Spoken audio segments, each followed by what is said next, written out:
This is not like you. Let him die! Let him die! Let him die! Let him die! Let him die! Let him die! Let him die! Let him die! Let him die! Then, in light of the people's voice, O Talantan on high, may you bring death upon him.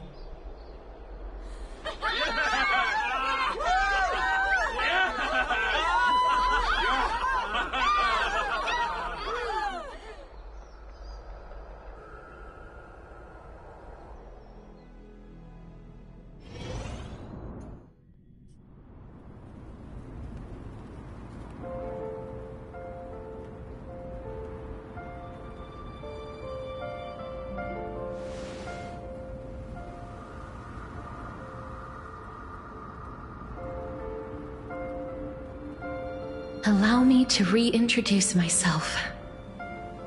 I bore the name of Castris while walking among the mortals. And now, I stand as the demigod of death, the living side of Thanatos. Welcome to my realm, where the west wind ends.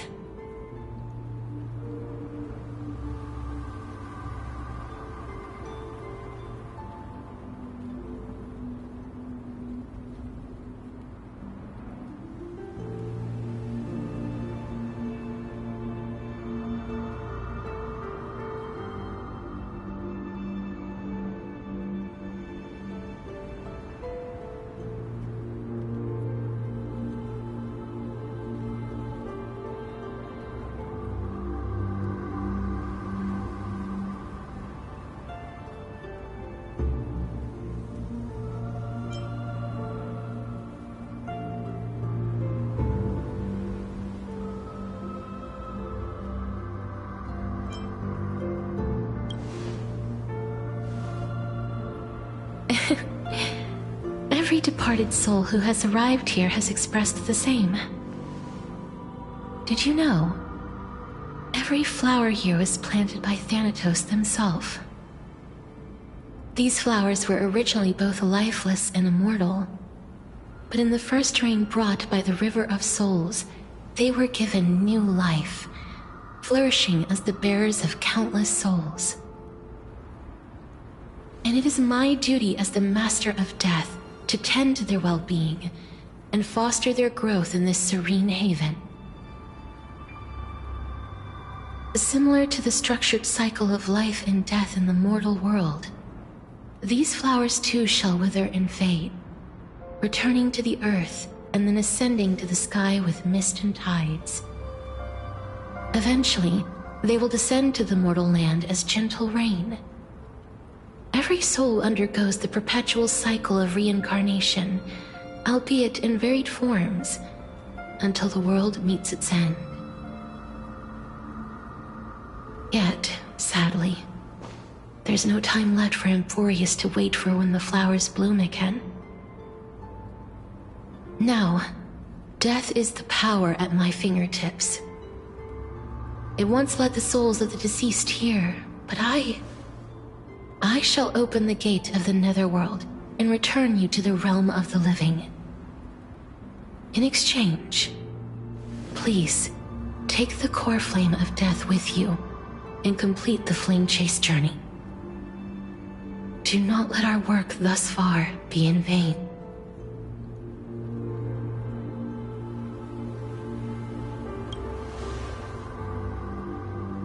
Thank you.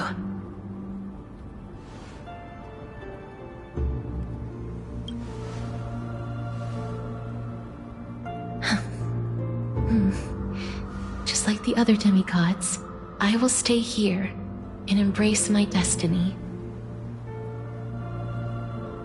That being said, it is not easy to guide a lost soul back to the mortal realm.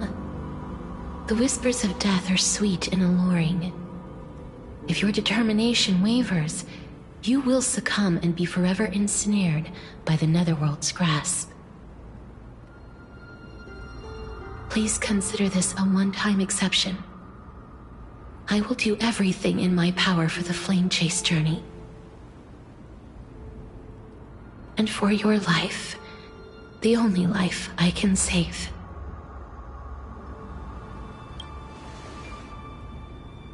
I am glad to hear that.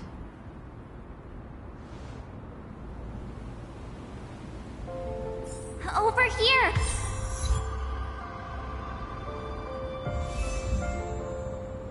I believe in you.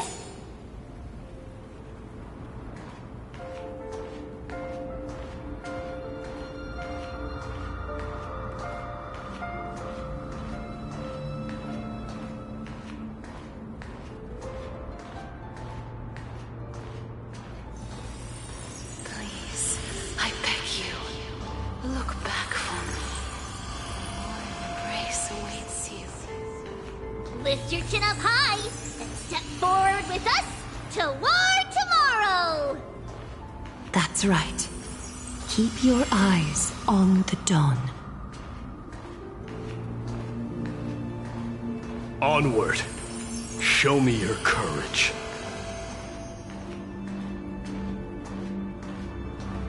Partner, we shall become heroes together.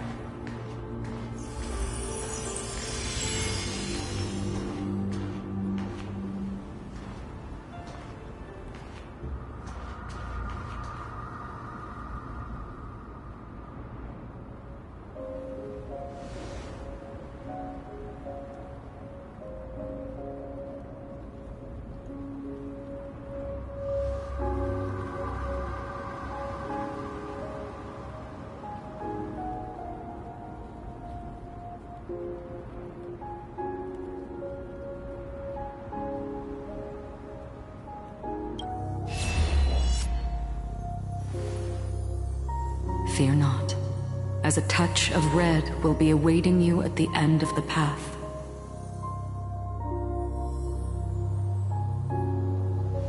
It'll guide you and illuminate the way out.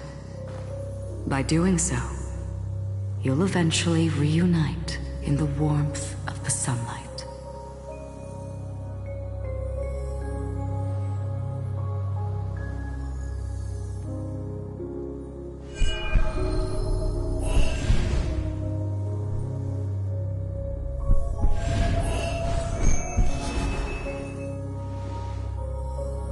All of this is proof that you once lived.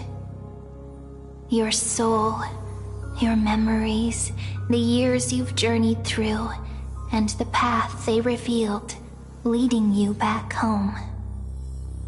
So, continue onward. Do not stop moving forward, and do not let her sacrifice and the support of all who have stood by you be in vain. Over here, friend! Take my hand. Let's go home.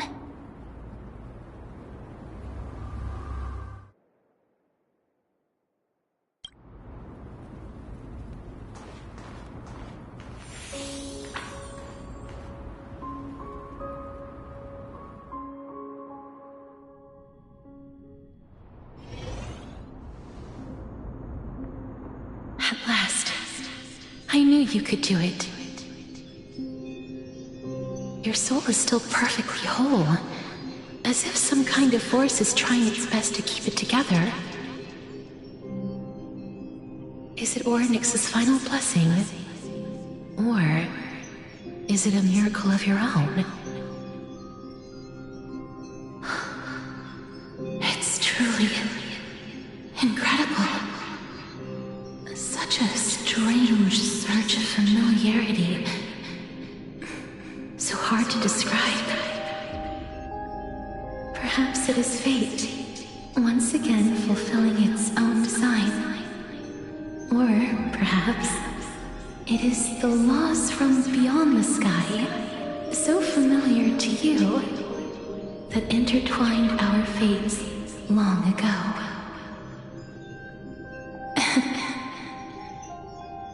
It seems that this This is the riddle which cannot be solved anytime soon.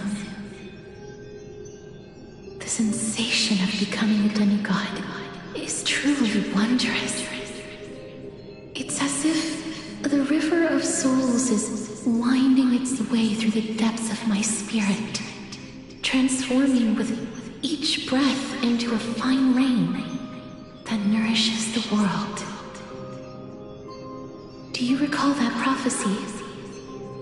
At the end of the sea of flowers, the souls of the living shall warm thy fingertips, and after an embrace, there shall be eternal separation. I promised you that I would do everything in my power to give it another meaning. Now, as I stand as a demigod and destiny draws to a close, I can finally end it in a way that is as beautiful as it deserves. The wish I once sought but could never grasp is now within reach. In this brand new world, every blooming life will lift its arms in celebration and recount the profound meaning of this very instant. Every touch, every embrace we share will never again be an ice-cold loss. They will radiate with an intense warmth, sowing love far and wide throughout the land.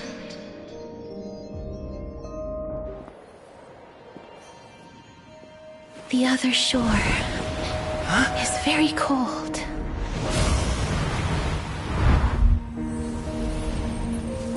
May I borrow your warmth one last time? Thank you for fulfilling this wish of mine. The place I'll be going to is what humans call the Land of Sorrows.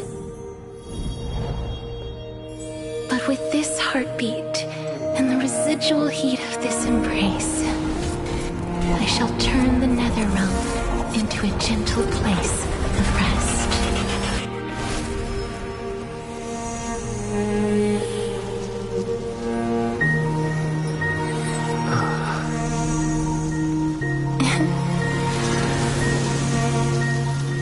This embrace may be brief, but it's the proof that I once lived. Farewell, then. May we reunite in the new world.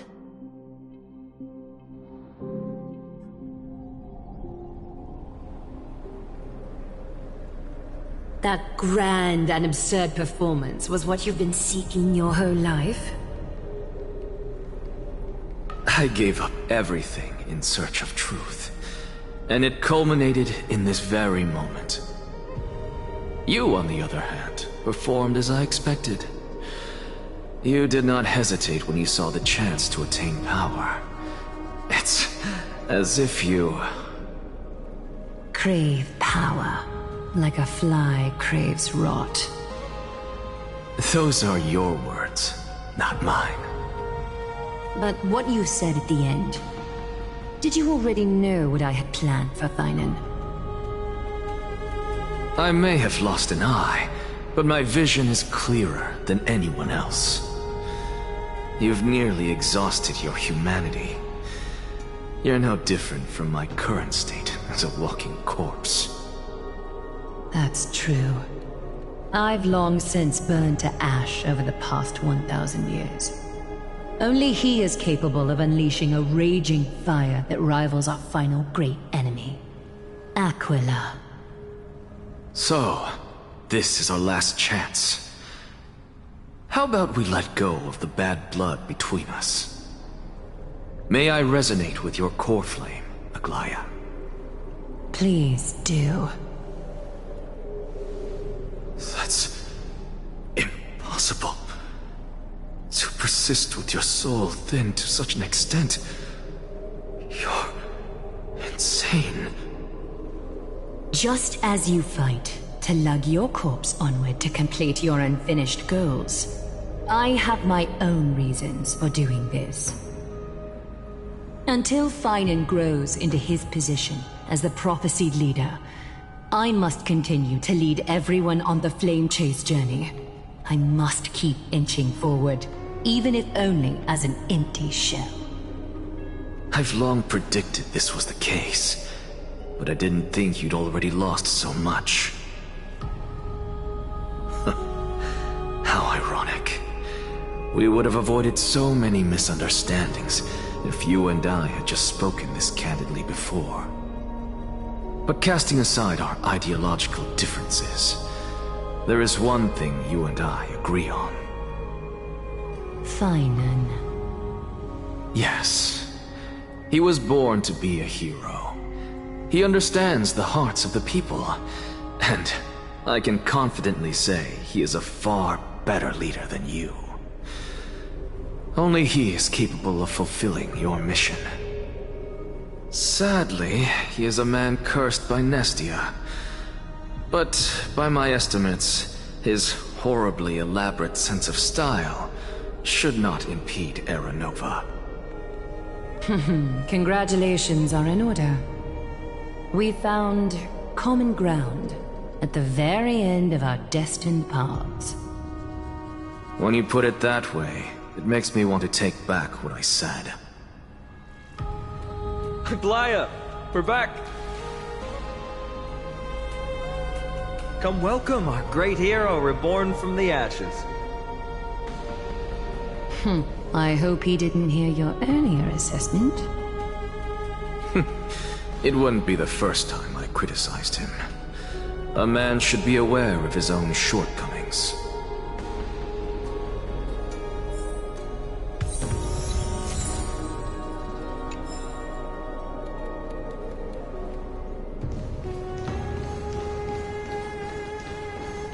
I'm glad. But I don't see Castris among your number.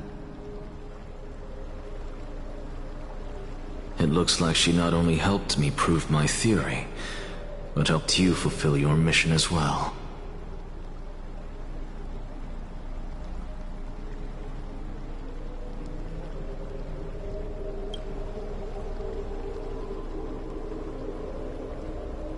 She might not have been able to change her fate, but she still wrote the final verse of her epic herself.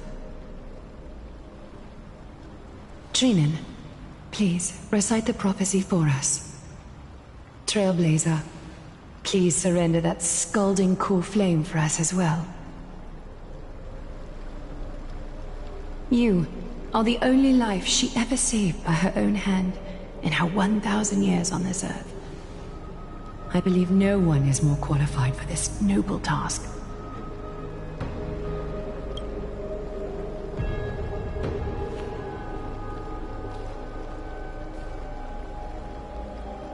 O gods who have returned, and gods who are still watching, today we bring you a soul laid bare.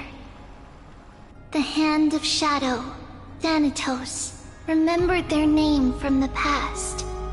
From daylight they came, and to their fragrant dwelling they return, to walk now among your ranks. And there was one who joined hands with the Titan, a traveler risen from the dead and reborn among mortal kind. He is the everlasting night, and shall now proclaim in his good name, O Majesty of the 12 Titans, pillars of the world. We seek your divinity to mend the rifts of the world. Fill our bodies with blood of gold till we wither in willing service to the prophecy. Step forward, trailblazer from beyond the sky, and together with us, surrender the core flame and carve their star into the sky.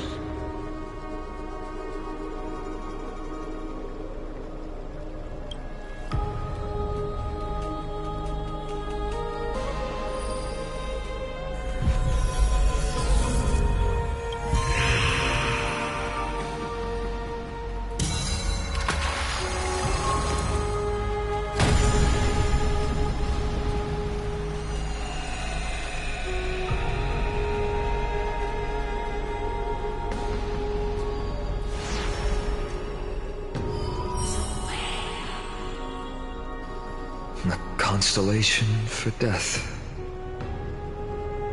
For life and death, to be more precise.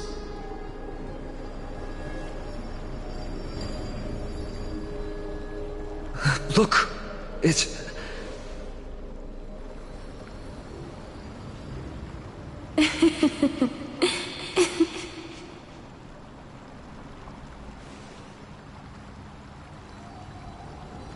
No, it's only a divine echo.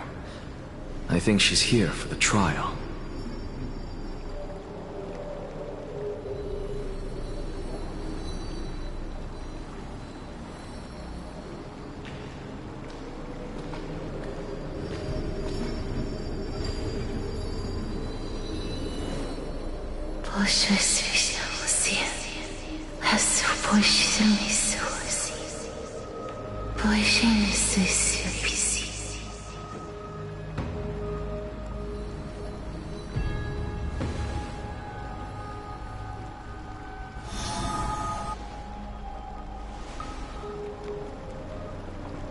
What did she say? That's the language of the Titans. Castorus... No. The Titan. They said... I have illuminated the cold shadow of death. Onwards. For your path to the future is bright and its flame eternal.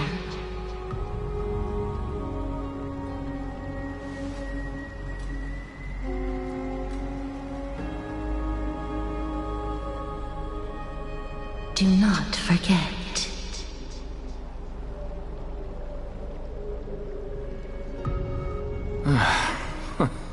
She made quite a scene. I suppose it's my turn now. I won't stop you. Professor, you... What's with that look? You were present. So, let's get this execution over with. We wouldn't want to bring shame to Akima's divine laws or keep me from creating a new world. You never change, do you, Professor? I don't understand. If your theory is correct, you'll lose all memories of your past life once you become a Titan. So what's the point of becoming a god? Of course there's a point. Even if I forget who I am, I'll still have my brilliant mind. It goes without saying, I'll find a way to retrieve memories of my past life. Besides, I still have you, don't I? I still don't really understand what you said during the assembly. Even if it were true, things reforged from memory could never be the same as the original anyway. Then allow me to tell you right now that you're wrong. What exactly are we? My answer is that the Chrysos heirs are the future Titans and vice versa. Of course, this answer only applies to us.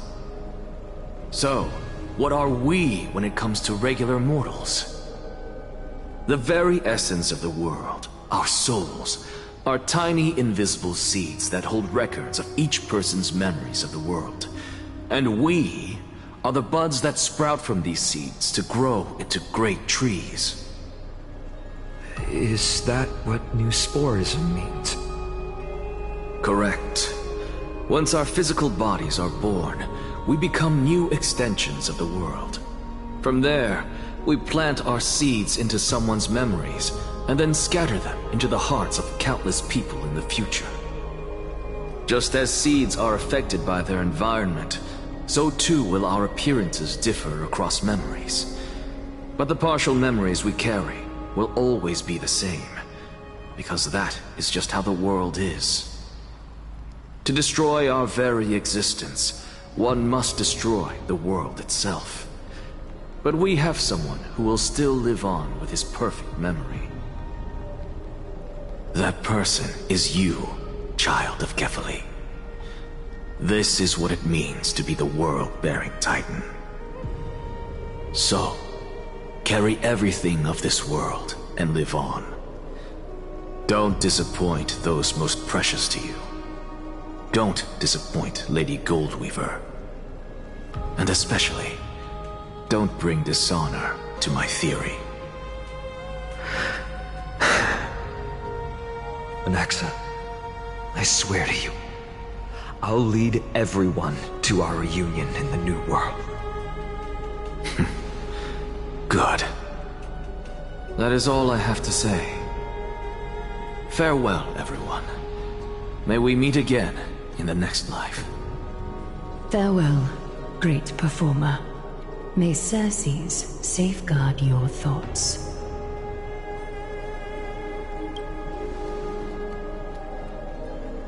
Are you satisfied, Honorable Titan? Very. I hereby swear I have borne witness. Anaxagoras of the New Sporists and the Grove of Epiphany has successfully overcome the trial of reason. Thus, I shall confer upon you these words. You shall transcend the peaks of purity and return to corruption and hardship. Oh, so that's a god's prophecy. It sounds like you just rephrased my past, present, and future. Oh, Cersei. Is that all you've got? Well, you've already transcended the peaks of purity, and you were never the type to give me any leeway. That is true. But I do still have one question. I knew it. What is it? Maybe we're thinking of the same thing. As you've so boldly stated, we and the world itself live on through the memories of others. If that is the case, whose memories did the very first New Spore sprout from? How should I know?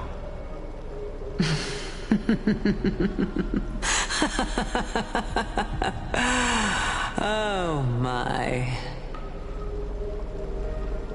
But, since we are both equally curious, we should allow the children of humanity who come after us to investigate in our stead.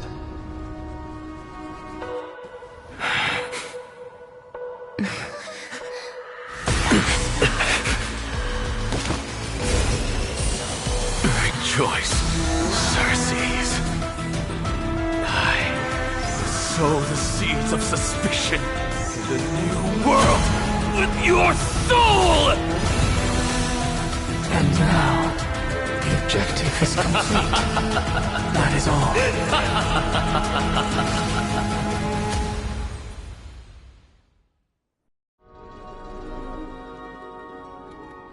Thankfully, she's still alive. Was March 7th also in this condition when she was first rescued by the Express?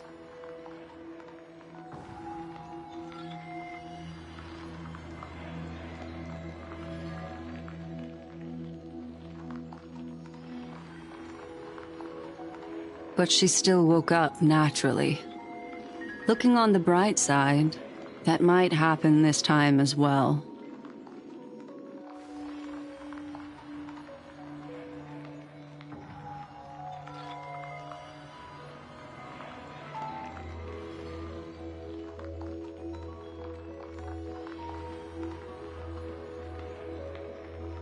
I do not have conclusive evidence, but judging by her current condition, perhaps March 7th's memories have been hijacked.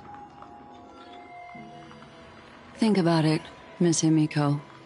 What will happen when someone loses their ability to remember?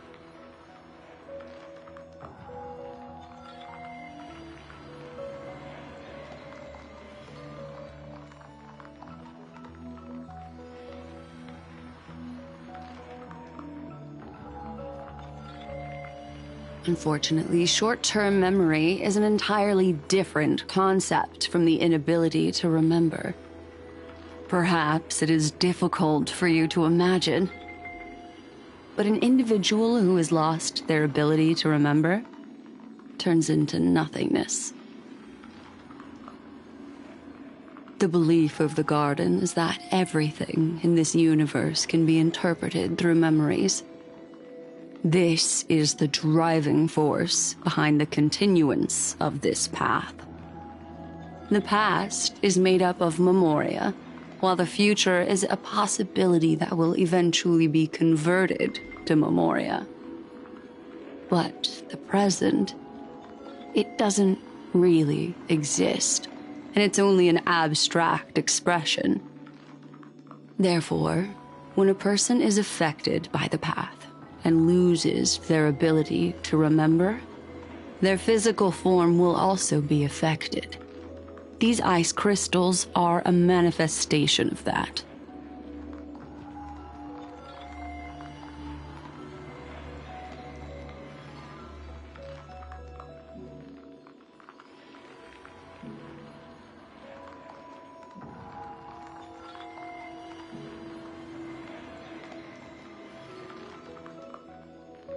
Is Miss Himiko suspicious of me?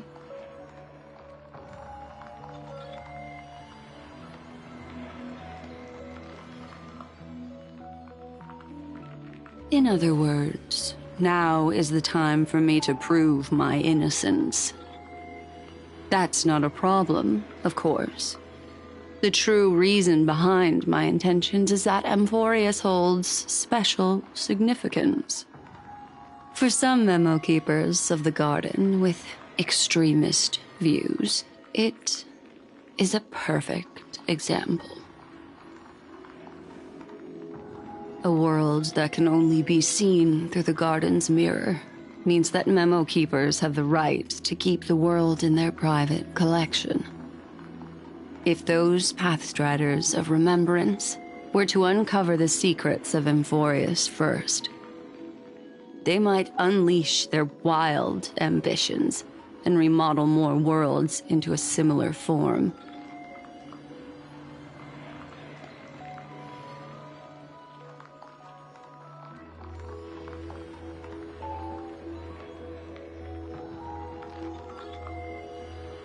I chose to remain quiet before, because I did not want to involve you in the Garden's internal conflicts.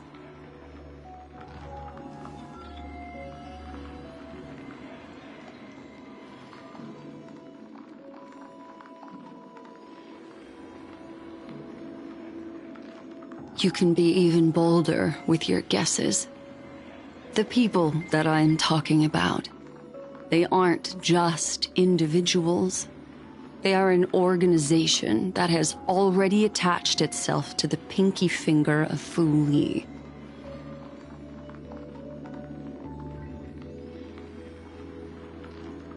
I cannot be certain, but at the very least, they are capable of doing so. I am deeply sorry about what has happened to March 7th. But the deal that I propose still remains a fair one. Amphorius is still an excellent destination, and investigating further might allow us to uncover the truth behind the accident. Miss Himiko, the wisest choice right now is for us to continue cooperating.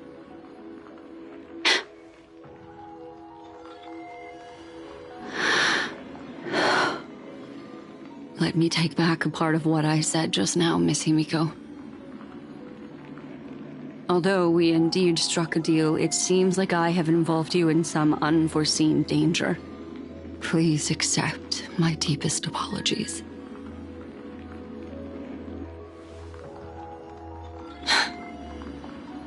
It's Fu Li.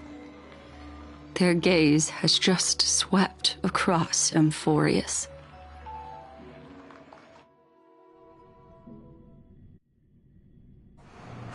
How interesting. I never expected a mere memo snatcher to be actually hiding so much inside her head. What's even more interesting is that the word Amphorius has appeared in her subconscious. This lady seems to be having fun. Is she usually like this? It's, hard to explain. What are you two whispering about? Has it not occurred to you that I can hear everything clearly? Please pardon me, Madam Herta. Would you mind sharing with us what you've discovered? The ones who need help are the Astral Express. You will have to put up with my methods, even if they are rather unconventional. Let's get back to the topic. By using the fourth mirror, I rummaged through the brain of this memo snatcher and learned a good deal.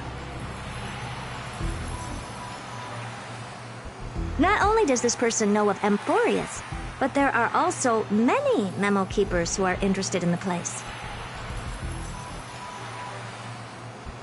I searched through her consciousness and found the following terms: the Eternal Land, the Rejected Land, and the private collection of the Garden of Recollection.